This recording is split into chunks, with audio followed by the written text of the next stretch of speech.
Assalamualaikum warahmatullahi wabarakatuh. Alhamdulillahilladzi an'amana bitaufiqi wal hidayah wa nasta'inuhu bihaulihi wa quwwatihil qawiyah fa innahu la haula wa la quwwata illa billah wa ala alihi wa sahbihi wa mawalah amma ba'du. Pemirsa TV One, Assalamualaikum Nusantara, dimanapun Anda berada, yang insyaallah dimuliakan oleh Allah Subhanahu wa Ta'ala. Pertama-tama marilah kita panjatkan puja dan puji syukur kehadirat Allah Subhanahu wa Ta'ala.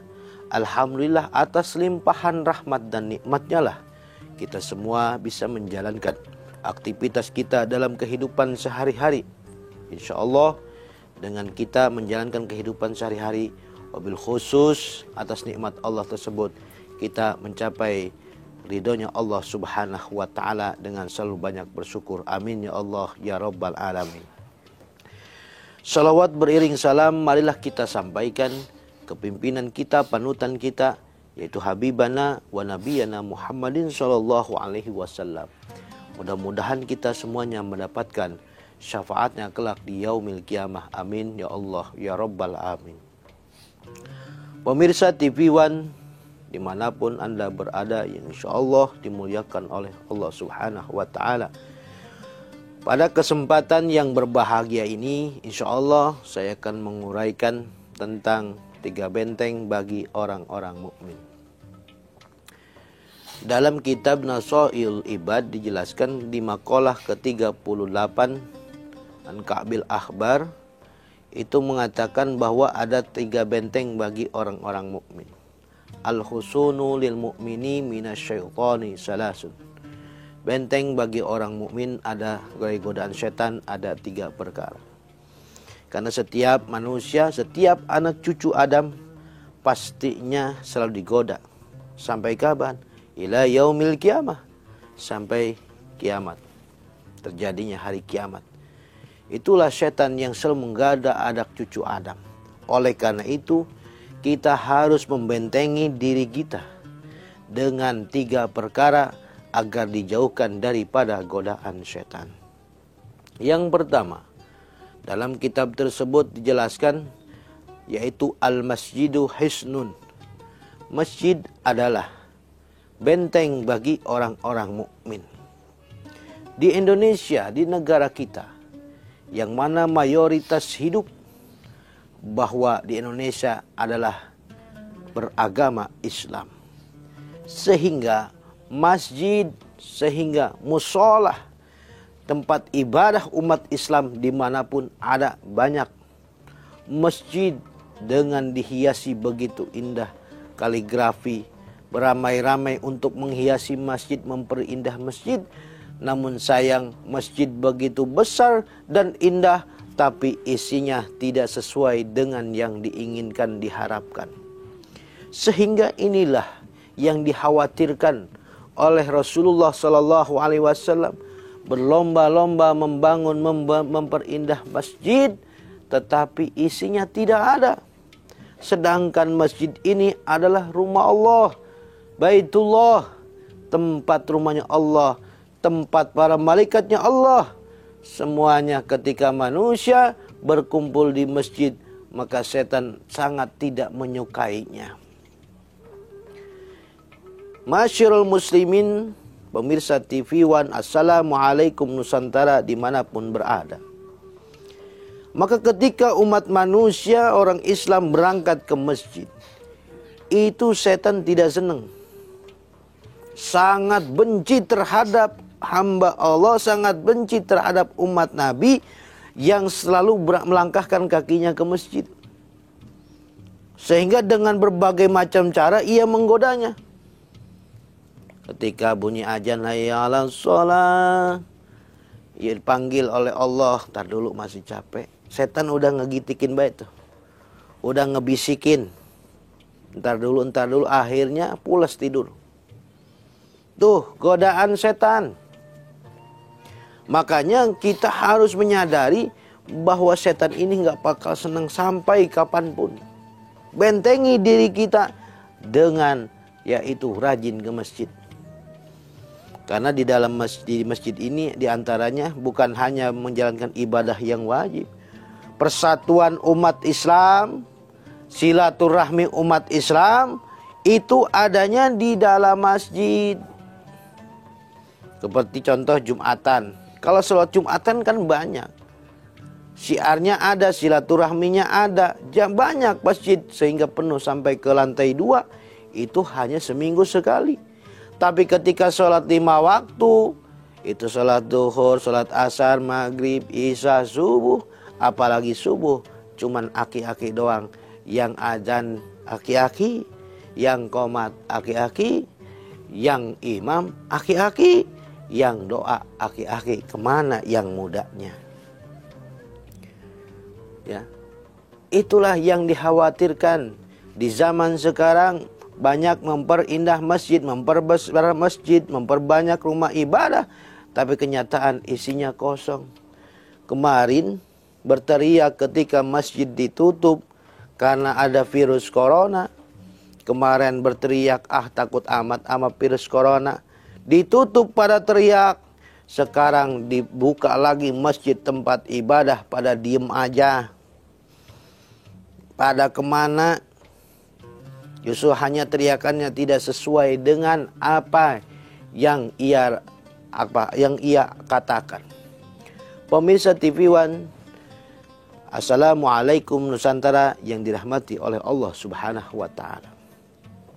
Jadi sangat penting kita rajin ke masjid. Setiap langkahan kita, melangkah setiap 1 langkah, 2 langkah, 3 langkah dan seterusnya, Allah catat sebagai 1 kebaikan. Terus Allah lipat gandakan 10 kebaikan. Subhanallah walhamdulillah wala ilaha illallah wallahu akbar. Masjid. Masjid benteng bagi orang-orang mukmin. Yang kedua, agar terhindar daripada godaan setan, bentengi diri kita dengan wa qiraatil Quran. Wa dzikrullahi hisnun. Yang kedua yaitu dengan berzikir adalah benteng orang-orang mukmin.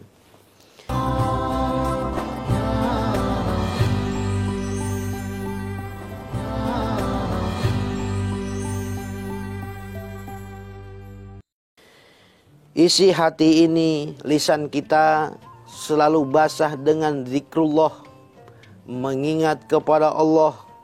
Hati kita juga ikut zikir, sehingga antara lisan dan hati selalu berzikir dan terus-menerus mengingat Allah, sehingga menimbulkan dampak khasiatnya, yaitu menenangkan diri.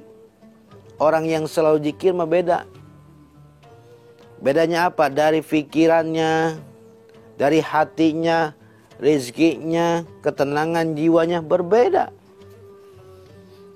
Zikir apa saja? Banyak kalau berbicara zikir. Kan diperintahkan pula dalam Al-Quran, alladzina amanu wa tatma'innu qulubuhum bidzikrillah. Ala bidzikrillahi tatma'innul qulub. Orang-orang yang beriman hatinya menjadi tenang dan tentram, yaitu bidzikrillah, dengan mengingat asma Allah, dengan mengingat Allah, dengan zikir kepada Allah. Tidak ada yang lain lagi yang bisa menenangkan jiwa ini, kecuali hanya Allah Subhanahu wa Ta'ala. Zikir. Makanya orang dulu sudah membiasakan, orang pendahulu kita sudah membiasakan zikir ini dalam kehidupan sehari-hari, dalam ucapannya menjadi doa, sehingga kalau ada di antara keluarganya dia suka bering baca istighfar, astagfirullah, anak siapa ini bandel banget. Itu semata-mata zikir kepada Allah, mengingat Allah Subhanahu wa Ta'ala. Kalau zikir sudah bisa melekat dalam hati kita, dalam lisan kita, dalam kehidupan sehari-hari kita, kita dawamkan, biasakan dalam kehidupan sehari-hari, insya Allah melebihi daripada rizki yang Allah berikan berupa harta. Dibandingkan ketenangan itulah yang Allah berikan lebih besar, lebih enak, lebih nyaman, diberikan ketenangan rizki, diberikan ketenangan hati oleh Allah Subhanahu wa Ta'ala. Percuma saja kita dikasih dunia ini dengan seisinya, tetapi hati kita tidak tenang, tetapi hati kita tidak tentram. percuma saja. Tetapi hidup dengan kesederhanaan, insya Allah dengan selalu diberikan zikir kepada Allah Subhanahu wa ta'ala, maka insya Allah akan menenteramkan jiwa kita walaupun hidup sederhana. Itu yang diinginkan. Masyiral muslimin, TV One, program Assalamualaikum Nusantara dimanapun Anda berada. Wa dzikrullah hisnun, membentengi dengan zikir kepada Allah. La ilaha illallah, la ilaha illallah, la ilaha illallah, terus la ilaha illallah. Apalagi istighfar. Istighfar ini kan bisa mengobati daripada penyakit apa yang ada dalam diri kita, itu dosa-dosa dibersihkan. Terus kita berzikir kepada Allah agar hati menjadi tenang, agar hati menjadi tentram. Jadi itulah yang kedua, yaitu zikir kepada Allah, menghindarkan, dijauhkan daripada godaan syaitan. Yang ketiga, wa qiraatil Quran, membaca Al-Quran. Membaca Al-Quran adalah benteng daripada godaan syaitan. Cuman pada hakikatnya Al-Quran ini yang sudah ada di dalam tempat kita sendiri, di rumah kita sendiri, Al-Quran hanya menjadikan pajangan atau hiasan. Sehingga itu Al-Quran seperti tidak dibutuhkan lagi. Padahal Al-Quran itu akan memberikan pertolongan kepada si ahlinya. Si ahlinya itu yang bagaimana? Apakah dia yang memilikinya, membelinya? Bukan. Tetapi yang bisa diberikan syafaat oleh Al-Quran, orang yang gemar membaca Al-Quran. Ya. Iqra'ul Quran fa innahu ya'ti yaumal qiyamah syafi'an li ashabihi. Kata Nabi, bacalah Quran, Al-Quran itu akan memberikan syafaat nanti di yaumil qiyamah li ashabihi, kepada si pembacanya, kepada si ahlinya. Ketika kita membeli Al-Quran, bacalah minimal habis sholat 1 ayat. Kalau kita ngomel 5 waktu berarti 5 ayat, itu baru sehari. Terus 2 hari kali jadi 10 ayat, terus seminggu, sebulan, 2 bulan, setahun, tinggal kalikan saja. Kalau sudah didawamkan, sudah dibiasakan, Al-Quran sudah dibaca setiap hari, walaupun hanya membiasakan 5 ayat 1 hari, dalam setahun diakumulasi banyak sekali. Kalau sudah dawam, ketika amalan baca Al-Quran ditinggalkan, maka hati kita ini tidak akan rela meninggalkan membaca Al-Quran. Tidak akan ridho, terasa terganjal. Apa artinya? Ada yang kurang, merasa kurang kalau belum baca Al-Quran. Berarti sudah apa? Sudah menjadi pecandu baca Al-Quran. Sudah nyandu, kalau nggak baca Al-Quran itu puyeng. Hatinya nggak tenang, hatinya nggak tenang kalau nggak baca Quran itu.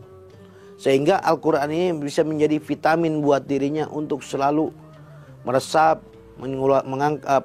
yaitu selalu menaikkan kualitas ibadahnya kepada Allah Subhanahu wa ta'ala. Itulah Al-Quran. Al-Quran ini bukan hanya sebagai memberikan syafaat, hudal linnas, petunjuk bagi manusia. Wa nunazzilu minal Qur'ani ma huwa shifa wa rahmatul lil mu'minin wa la yazidu dhalimina illa khasara. Al-Quran diturunkan, wa nunazzilu minal Qur'ani ma huwa shifa. Al-Quran diturunkan sebagai obat. Obat apa? Obat hati ketika risau, obat hati ketika galau, batiniyah, zahiriyah. Semuanya menjadi obat, wa rahmatul lil mu'minin, dan menjadi rahmat bagi orang-orang mukmin. Rahmat itu adalah kasih sayang. Kalau kita baca Quran, terus menjadi obat dalam hati kita, dan rahmat kasih sayang Allah datang hadir kepada kita, maka kalau sudah Allah berikan rahmatnya terhadap kita semuanya, maka insya Allah apa yang kita inginkan, bahkan tanpa kita pinta pun, surga menanti hambanya bagi orang yang gemar baca Al-Quran.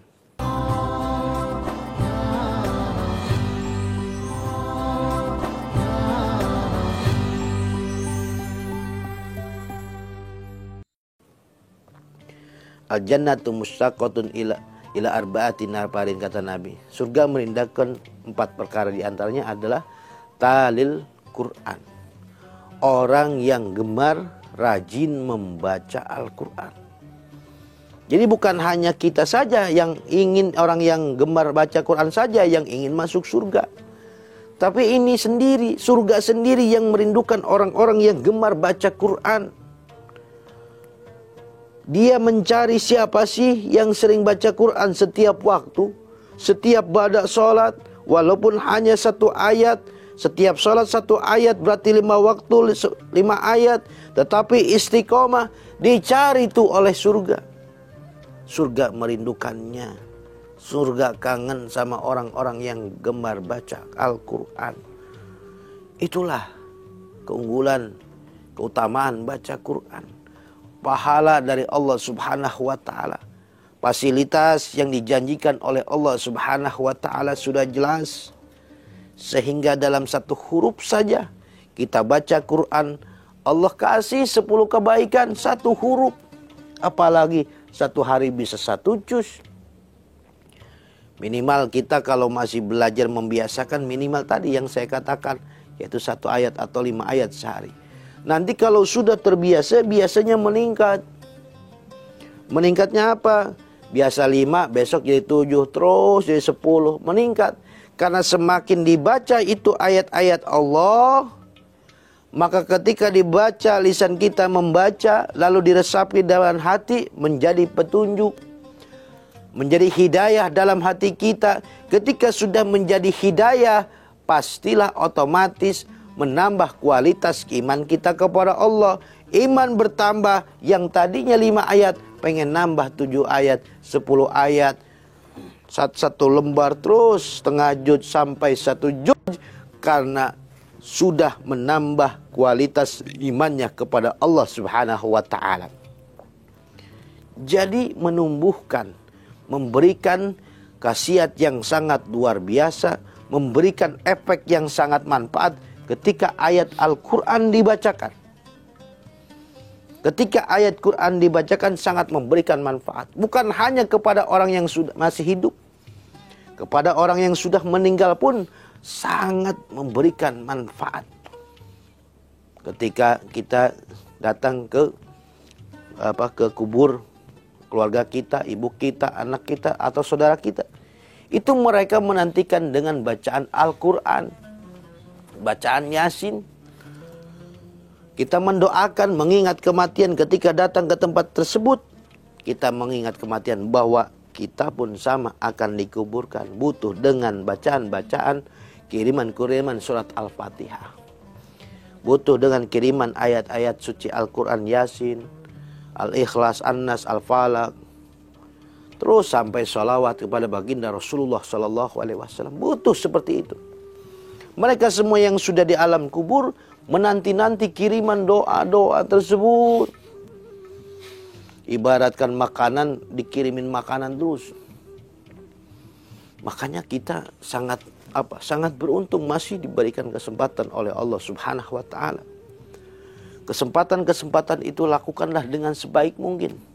Kesempatan hidup kita, umur kita, kesempatan kesehatan kita, kesempatan kita ada luang waktu. Ya. Itu kesempatan-kesempatan dari Allah Subhanahu wa taala. Jangan sampai kita menyesali ketika hidup di dunia. Al-Quran ada di rumah. Al-Quran ada di rumah tetapi tidak dibaca. Maka akan menjadi, Al-Quran ini bukan menjadi penolong. Bukan malah menjadi penolong. Justru Al-Quran menyaksikan kita. Sungguh sayang yang punya Quran tapi nggak mau baca. Ya, nggak mau baca. Kalau kita bertanya kepada orang yang sudah tidak ada, alias meninggal dunia, pastinya kalau ditanya, pengen balik lagi ke dunia? Tidak. Pengen semuanya. Semuanya pengen balik lagi ke alam dunia. Pengen baca Quran tadarus seperti di bulan Ramadan luar biasa. Kalau bulan Ramadan datang kan, itu Al-Quran Masya Allah. Ya, memang itu adalah bulannya Al-Quran dibaca. Tapi setelah Ramadan pergi meninggalkan kita semuanya, justru Al-Quran ditinggalkan. Naudzubillah, summa naudzubillah. Al-Quran justru malah ditinggalkan. Nah, inilah yang harus kita lakukan dalam kehidupan sehari-hari.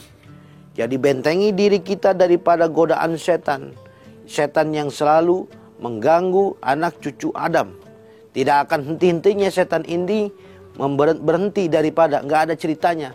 Setan itu kenapa nggak godain orang yang ngaji, nggak godain orang yang ibadah, lagi pensiun. Nggak ada ceritanya begitu. Sampai ila yaumil qiyamah, sampai hari kiamat setan menggoda. Maka banyak tata cara yang diajarkan Nabi, bahkan dijelaskan dalam maqalah 38 dalam kitab Nasul Ibad, An-Kabil Ahbar, itu menjelaskan agar kita dibentengi, agar kita dilindungi daripada godaan-godaan setan. 3 perkara. Ya. 3 perkara ini, yang pertama adalah masjid. Al-masjidu hisnun. Masjid adalah benteng bagi orang-orang mukmin. Yang kedua, zikir kepada Allah adalah benteng bagi orang-orang mukmin. Dan yang ketiga, yaitu membaca Al-Quran, benteng bagi orang-orang mukmin. Insya Allah, kalau amalan-amalan ini kita lakukan, insya Allah setan itu jauh dari diri kita. Asalkan kita melakukannya ikhlas karena Allah, melakukannya istiqomah, insya Allah itu akan menjadi petunjuk buat kita. Insya Allah itulah akan yang menyelamatkan kita. Keselamatan dunia, keselamatan akhirat terlebihnya. Jadikanlah masjid yang paling kita gemari untuk tempat yang dikunjungi. Bukan pasar, bukan mal dan lain sebagainya. Jadikanlah Al-Quran ini sebagai bacaan yang paling kita sukai.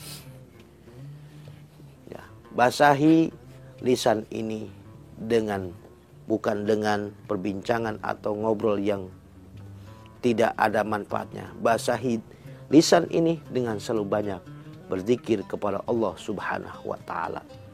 Insya Allah kita semuanya dengan melakukan 3 hal ini, kita akan mendapatkan ridho dari Allah Subhanahu wa Ta'ala, baik keriduan di dunia yang diberikan oleh Allah Subhanahu wa Ta'ala, maka pastinya Allah memberikan kebahagiaan yang hakiki, ketenangan jiwa yang sangat luar biasa, dan terlebih-lebih akhirat kebahagiaan yang sifatnya abadi. Karena di dunia kebahagiaan sifatnya hanya sementara, tapi akhirat adalah kebahagiaan yang abadi. Mudah-mudahan kita semuanya oleh Allah Subhanahu wa Ta'ala dipelihara daripada godaan-godaan setan. Amin ya Allah ya Rabbal Amin.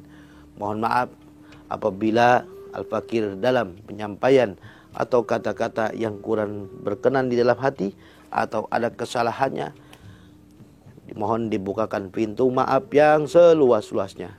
Wassalamualaikum warahmatullahi wabarakatuh.